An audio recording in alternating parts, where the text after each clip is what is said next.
Wall Street Journal qui nous dit ceci ce matin. Les États-Unis doivent être prêts à accroître leur force d'armement nucléaire. C'est ce qu'affirment des responsables américains, des responsables qui entourent Joe Biden dans les colonnes de ce journal. Aux responsables qui disent plus précisément les États-Unis doivent être prêts à étendre leur force nucléaire pour dissuader les menaces croissantes de la Chine, de la Russie et de la Corée du Nord. Pour en parler, bonjour Bruno Combi, merci beaucoup d'être avec nous, polytechnicien et ingénieur en génie nucléaire. Et je salue donc Isabelle Saporta, vous pouvez vous hydrater, hein.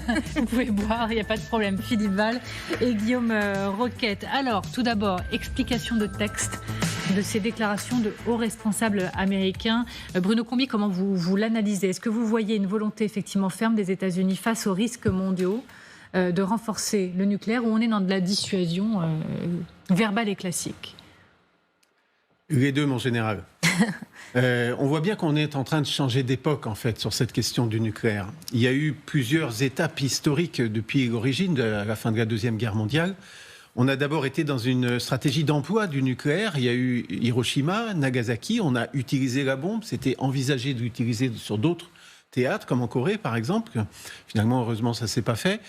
Et donc, de cette première période historique où on utilisait l'arme nucléaire comme une arme presque comme les autres, sauf qu'elle était beaucoup plus puissante, il y a eu ensuite toute la période de la dissuasion, où c'est devenu une arme de non-emploi. C'est-à-dire que le but, c'était de ne pas s'en servir et d'en faire un outil de paix. Donc, d'un outil de guerre, c'était devenu un outil de paix.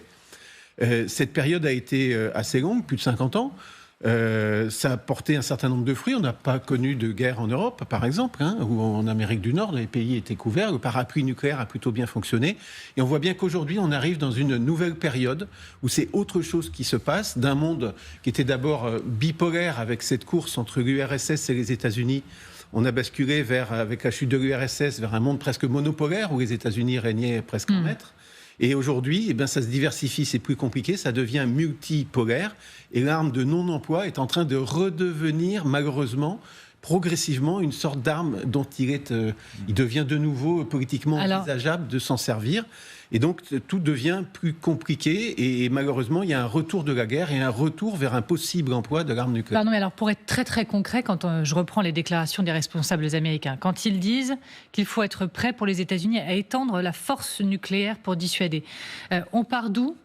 Et comment les États-Unis pourraient-ils se renforcer encore? On va revoir, je pense, une carte avec le nombre d'ogives à travers la planète. Les États-Unis ont aujourd'hui plus de 5000 têtes nucléaires, ce qui est énorme, comme on le voit sur ce schéma, ce diagramme. Et quand on additionne les États-Unis et ses alliés, c'est la Grande-Bretagne, la France, etc., on arrive à peu près à équilibre avec les 5580 têtes de la Russie. Et donc, comment étendre ça davantage? Parce que finalement, avec 5000 têtes, on détruit déjà une bonne partie de toutes les plus grandes villes de la planète. Donc, c'est pas seulement étendre au sens du nombre ou de la puissance, mais c'est aussi étendre au sens des capacités de ces têtes. C'est pas les mêmes. Des têtes qui étaient des petites têtes au début, c'est devenu des grosses, beaucoup plus puissantes, unitaires. Au début, on parlait en kilotonnes pour Hiroshima, Nagasaki. Ensuite, c'était des mégatonnes par tête, jusqu'à la Tsar Bomba, donc de 1961, 57 mégatonnes, c'est 4000 fois la puissance d'Hiroshima. Donc il y a une notion de quantitatif, les têtes deviennent de plus en plus puissantes. Ensuite, il y a eu les MIRV, Multiple Reentry Vehicles, c'est-à-dire qu'un seul missile emporte plusieurs têtes nucléaires qui peuvent aller sur plusieurs villes différentes ou arroser autour d'une ville pour couvrir une région géographique plus grande. Donc on voit qu'il y a une notion quantitative et qualitative. Donc, quand il utilise le terme étendre, c'est un petit peu, ça peut concerner un peu les deux domaines. Donc là, ils n'ont pas fait leur explication de texte pour l'instant. On en saura sans doute davantage. Et puis, il y a aussi maintenant des nouveautés sur les vecteurs. Puisque à partir des années 2015-2018, les Russes ont commencé avec les missiles hypersoniques qui changent, bien que ça n'ait pas été bien expliqué ou bien compris pour l'instant, complètement la donne, puisque autrefois, il y avait un système de défense anti-missile qui est en train d'être en fait plus ou moins inactivé par ces nouveaux missiles, puisqu'en quelques minutes, un missile peut partir, par exemple, de Russie et venir sur l'Europe. Et donc, ces missiles sont tellement rapides qu'on n'a pas le temps d'activer la chaîne de décision pour la réponse. Donc, ce qui était censé être pouvoir lancer une frappe en réponse, la règle change, puisqu'en fait, on n'a plus tellement de temps de lancer la frappe en réponse avant que le missile arrive. Donc, il peut y avoir la deuxième frappe qui est prévue, donc la France est en grande partie couverte pour ça, mais ça change quand même pas mal la donne. dans la mesure où la nouvelle règle, ça devient en quelque sorte presque le premier qui tire qui a raison. Parce que l'autre, l'ennemi, va être quasiment détruit avant qu'on ait le temps de commencer à répondre. Donc ça change les règles du jeu sans qu'on sache très bien comment pour l'instant. Donc quand il dit étendre, ça veut dire étendre la qualité, la quantité des têtes nucléaires, mais aussi les vecteurs, puisqu'on est maintenant dans une sorte de course aux missiles hypersoniques. Les Américains s'y mettent aussi, les Russes sont plutôt en avance, les Chinois commencent, même l'Iran et la Corée commencent à en parler.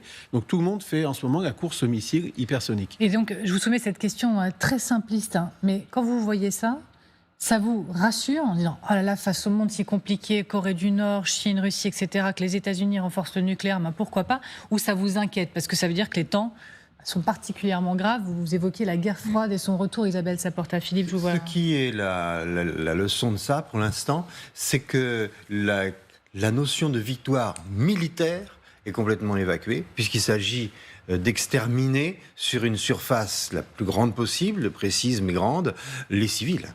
En gros, les morts sont des civils. Ça n'est plus une armée contre une autre armée, c'est l'extermination de villes, de populations qui ne sont pas en guerre, parce que ce sont des civils, ce ne sont pas des métiers, pas militaires de métier. Il y a quelque chose... Alors, il y a une leçon qu'on a tirée de l'histoire de la première utilisation de l'arme nucléaire, c'est-à-dire au Japon, qui est à relier d'ailleurs avec... ça s'est pas fait avec du nucléaire, mais ça s'est fait avec des bombes traditionnelles. Mais en Allemagne, on a rasé l'Allemagne. On a envoyé 2 bombes nucléaires au Japon parce qu'on a jugé à un moment donné que c'était le seul moyen d'arrêter la guerre, d'arrêter une guerre menée par des fanatiques. En gros, au Japon, c'était le cas. Ils voulaient continuer la guerre, quoi qu'il arrive. Les nazis voulaient continuer la guerre. Donc, c'est cette façon qu'on a eu de raser le pays qui a arrêté la guerre et qui a arrêté le mouvement politique aussi. Vous voyez ? Donc il y a une leçon chez les militaires, j'imagine, de cette histoire. On dit oui, c'est horrible, Hiroshima, Nagasaki. Oui, mais ça a arrêté la guerre. Oui, vous posez la question, est-ce que ça fait peur ? J'ai envie de vous répondre, oui, et tant mieux. C'est-à-dire que c'est l'objectif de cette surenchère, de créer ce qu'on a appelé l'équilibre de la terreur. C'est-à-dire, en fait, paradoxalement, Bruno Combi le rappelait, plus il y avait de bombes, et c'est cette abondance de têtes nucléaires qui fait qu'il n'y a pas eu de guerre en Europe et depuis 1945.